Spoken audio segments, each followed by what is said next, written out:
গাইবান্ধা জেলা মাইক ব্যবসায়ী অ্যাসোসিয়েশনের সভাপতি হিসাবে 1464 এর সকল সদস্যগণকে আমি গাইবান্ধা জেলায় সকলকে জানাচ্ছি আন্তরিক শুভেচ্ছা।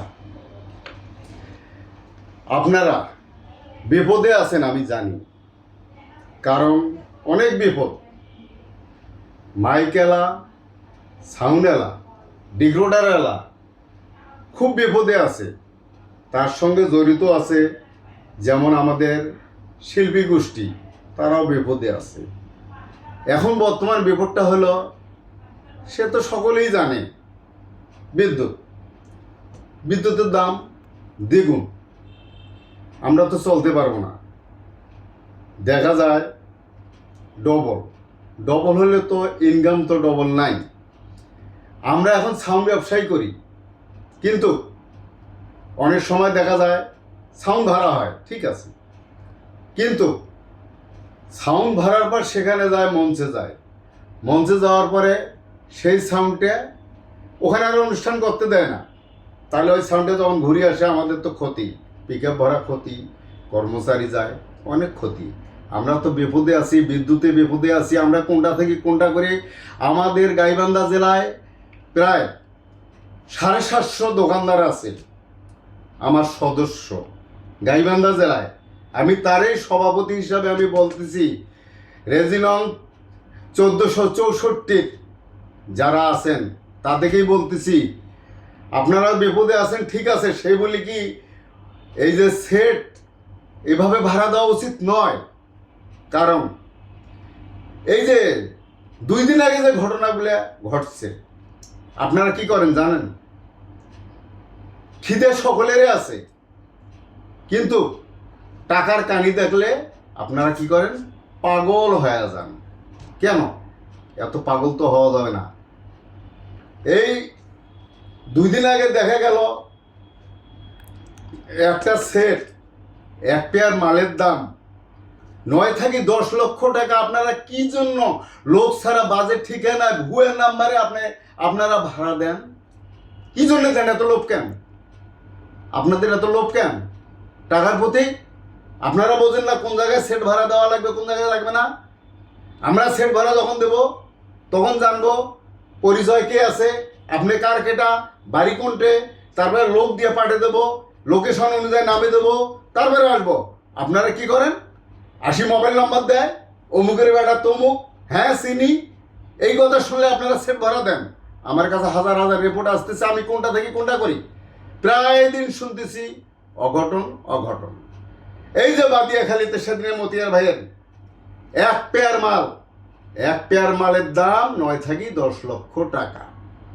আপনারা তো জানেন কষ্ট লাগে টাকা কামাই করতে। আপনারা কি করলেন? একজন আসি বললো অমুকের বেটা তমুক, তমুকের বেটা তমুক, মোবাইল নাম্বার দিল, আপনার দিলেন সেট ভাড়া, চিনিও, কিন্তু তারা চোর। 3 জন আসি নিয়ে গেছে, একজন কাছে চেনেন আলামালা, সে চোর।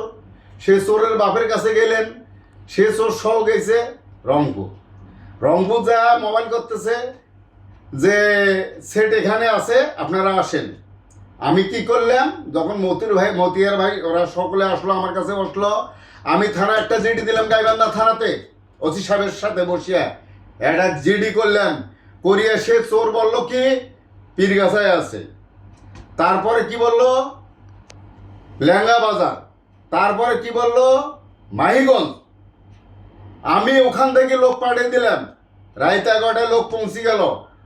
3টে ভুয়ে ঠিকানার পর সেট পাওয়া যায় নাই। এটাই তো সমস্যা।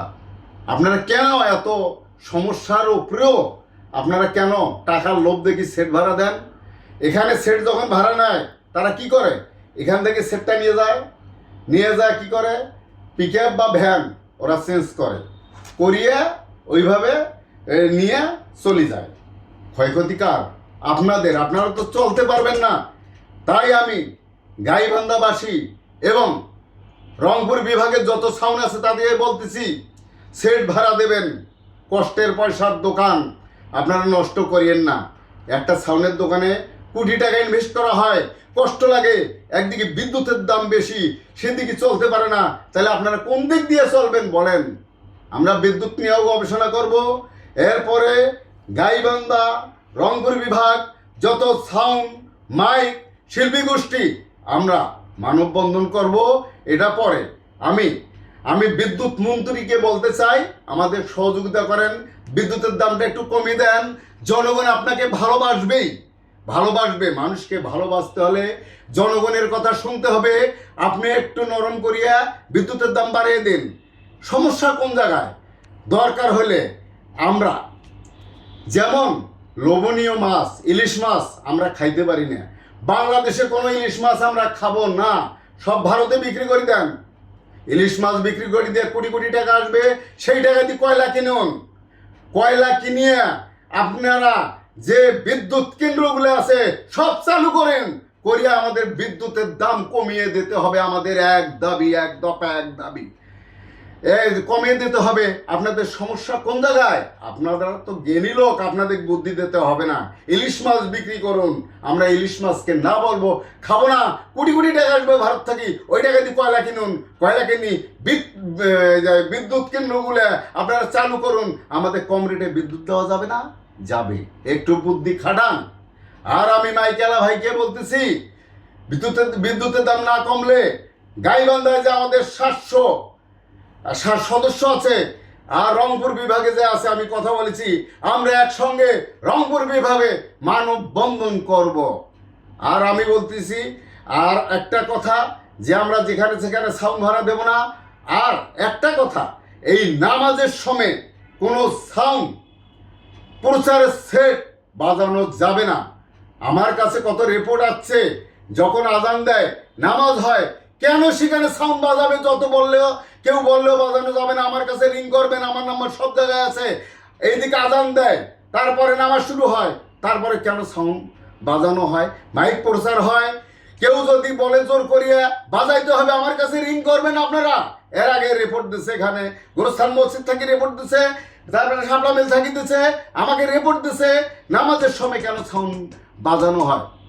আর আপনারা তো জানেন সরকারি নিয়ম অনুযায়ী রাত 12টার পরে কোনো পিকনিক পার্টির সাউন্ড বাজানো যাবে না।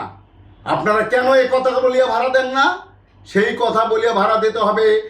রাত 11টার পর থেকে সাউন্ড চলবে না। কোনো পিকনিক পার্টির সাউন্ড ভাড়া দেওয়া যাবে না। আপনি মেমন নেসে লিখে দেবেন, আমরা দিতে পারবো না।